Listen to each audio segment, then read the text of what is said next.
I didn't talk about D-Day until 1988, 44 years later. But when I went to the American Cemetery, Section D, my lieutenant's grave was there, Bedford Holdback was there, Thomas Howey is buried there. And I had tears in my eyes. I looked up at my wife, Rita, and I said, nobody will ever know what they did, who they were. Somebody's got to talk about it. And I figured God saved me for two reasons: become a physician and help people, and to let people know who these guys were.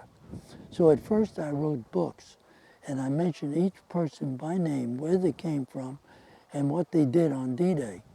But afterwards I met Stephen Ambrose from New Orleans, and he said, Hal, it's not enough to write about it, you have to speak about it.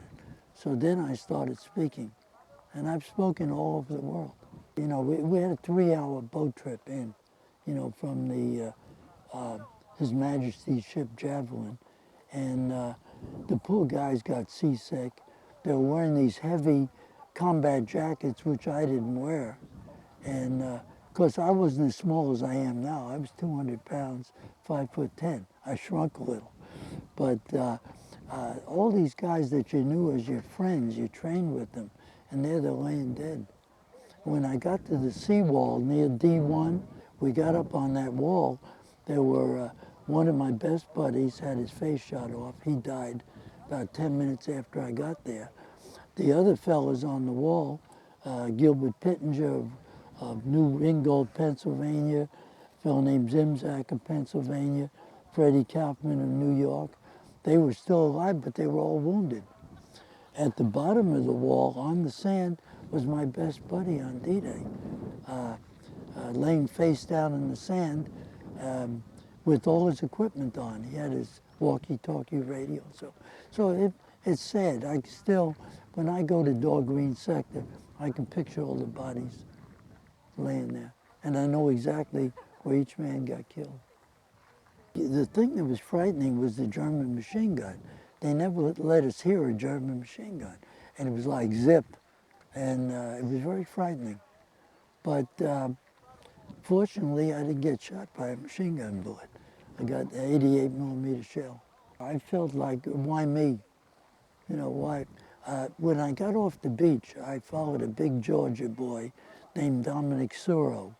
And I followed him down towards D1. This was our assembly area under where the National Guard monument is today. And while I was running right behind him, I heard clunk. The sniper shot him through the head. He didn't have a scratch on him. I already had my first wound. And I figured, why me? And this went on all day. I crossed the beach road at 12:30 in the morning, June 7th, after being wounded 3 times. And we got ambushed by an MG-42. And all these guys got mortally wounded.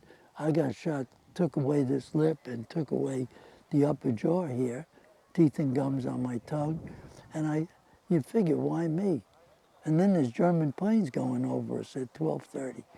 3 planes flying at treetop level. And you're wondering why, you know, all the bleeding all day. And I survived.